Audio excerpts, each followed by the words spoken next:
Okay, so what you're going to be needing for this is a ruler, glue. I'm going to use this glue. I don't know if it's going to work. This is the first time I'm doing this type of purse, so I don't know if this is going to work per se, but we're going to try it anyway. And your clasp purse, I got this when I went fabric shopping. It is a rounded edge clasp purse that has like an insert for you to insert the fabric in here, and it is a push and open type of clasp. Like, I guess you got to lift this up and it comes out, but this is kind of complicated. Oh, I'm having a hard time opening this. Okay, there it goes.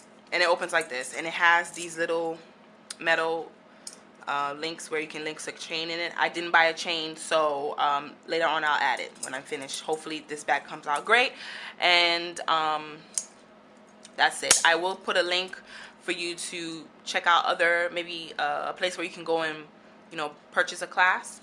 And usually Etsy usually have like multiple sellers that sell clasps, and I'll put a link for you to go and check those out if you want to do this tutorial. And the length of this looks like it's about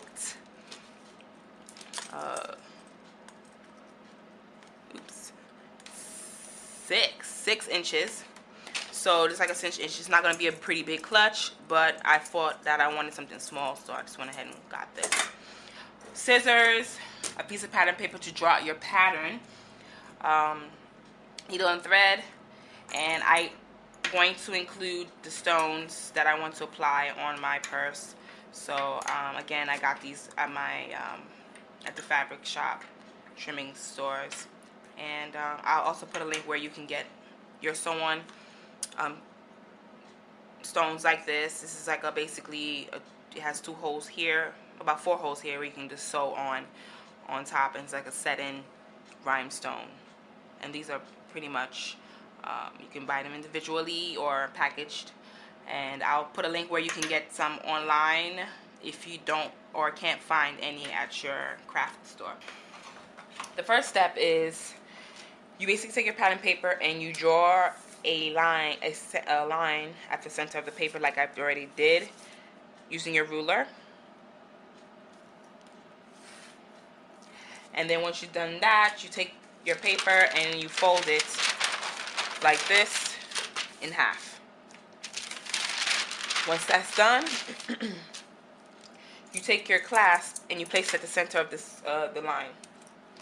And what you're going to do is you're basically going to go around and trace the shape, kind of, or, well, you know what, trace the shape of the clasp around and marking the hinges, and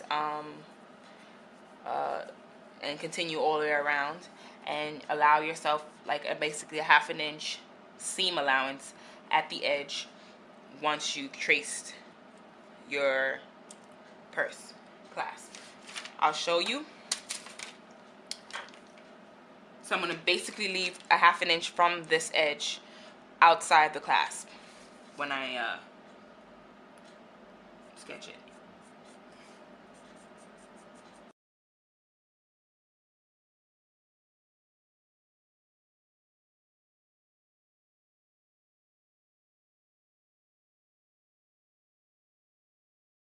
Be so perfect, but you can, at the very end, you can decide when we go back to fold it in half which side you like the most, and just follow that and cut when you cut it out. But when we get there, I'll show you. So yeah, so you're basically gonna trace the shape of this, marking your hinges.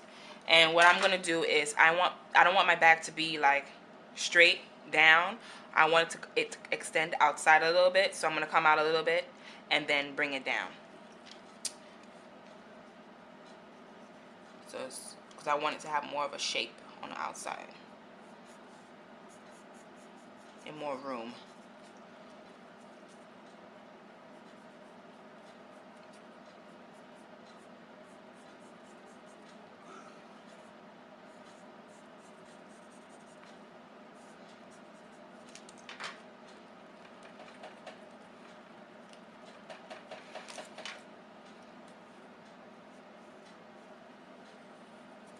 And then I'm going to decide to bring it down to this marking and mark the length of this. You can join the line. So I see it to like this side more, so I'm gonna fold it again. Or I'm gonna add additional 1/2 inch to the bottom of the purse, so when I do stitch, it does look what I want it to look like.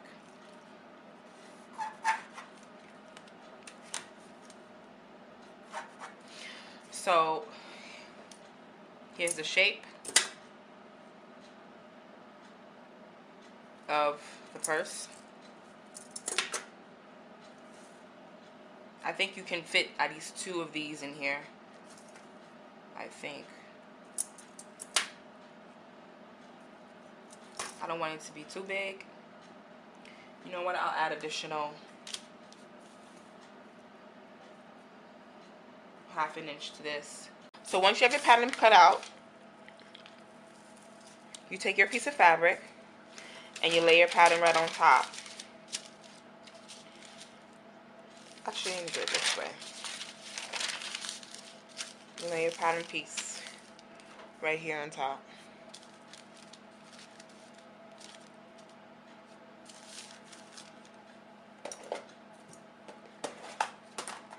And you pin it down.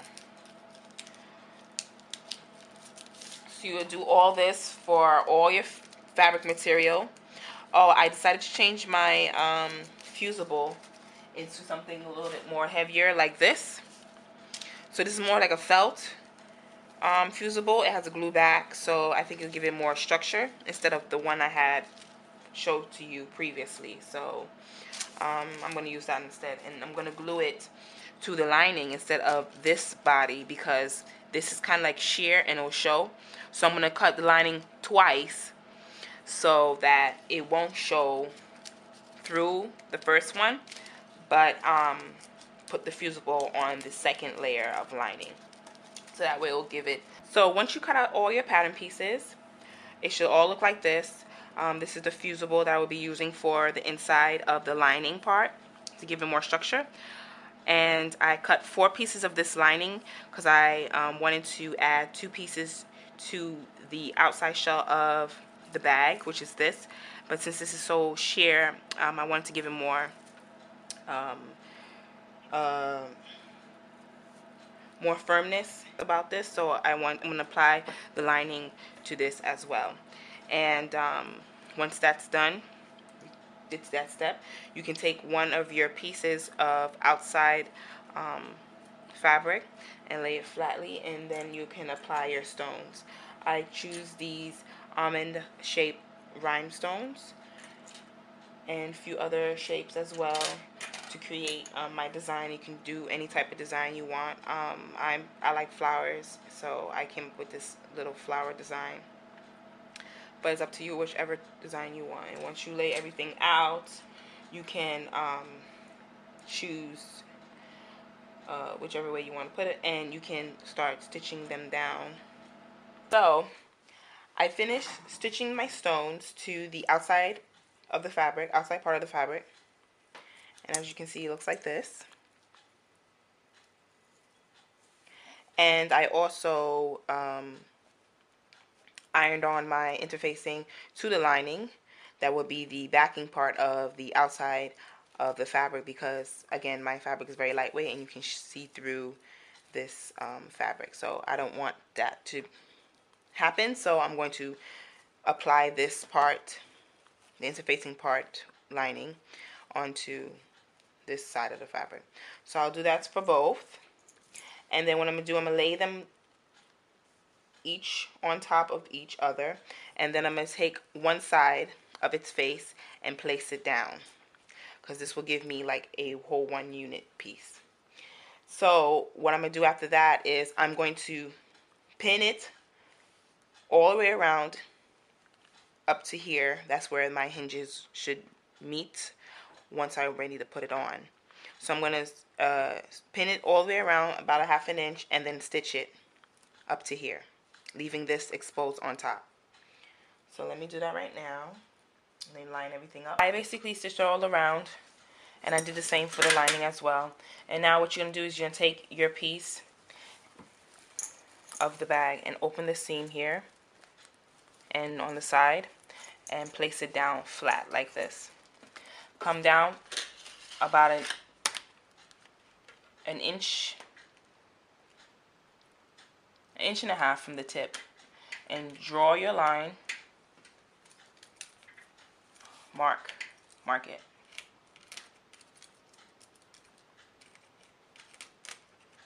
Across.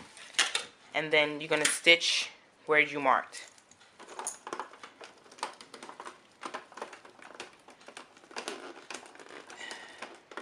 Like so.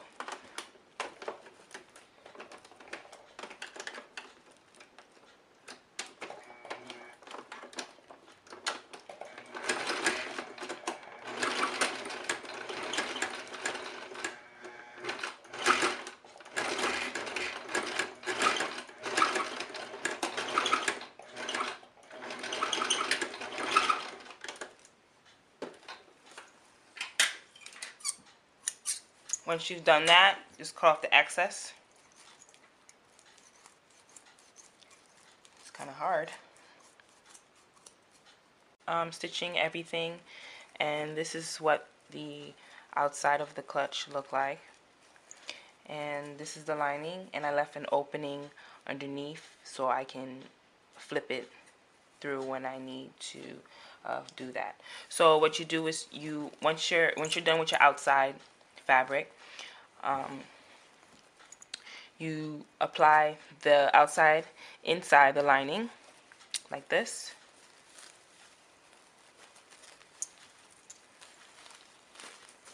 And the lining has to be inside out, so all seams are open, exposed, facing you, and the outside of the bag is inside of the lining, leaving this hole here open. Then you're going to pin everything together into place, and you're going to stitch from the hinge seam right here all the way around to the other little hole here. So let me yank this through this entire little hole. This might be tough with all these little stones and stuff, but just take it and just give it a little top stitch right here to close the hole. Just make sure you get everything in and just cut off whatever's hanging out. Yeah. Okay, so what I'm going to do is I pressed this completely down as best as I could and made it as flat as possible. And what I'm going to do is I'm going to apply the glue into this spacing that's in between here. I don't know if you can see it, but there's a spacing in between here where I'm going to slide the glue in. I'm going to use this glue, and it's best to use a glue that has like a smaller nozzle at the top, like this one, like this basically. It has like a small nozzle on top. I'm going to try this glue. I don't know if this glue is going to work, but it's super glue and it says it's good for all kinds of uses. So we're going to see how this works with this. When I'm putting the glue into the channel of the class, I'm going to take my time with this. So I'm going to start from the side and slide it in as best as possible, and I'm going to tuck it in with the help of a screwdriver like this. I have a small head, and just push it in lightly and gently into the channel of the clasp. So this is the end results of the purse. Here's the back, here's the front, and the opening. I already put stuff already in there, but this is what it looks like on the inside. Is what it looks like. Overall, I think it came out pretty good for the first time, and I think I will make a bigger one next. So I hope you enjoy my tutorial and how I created this.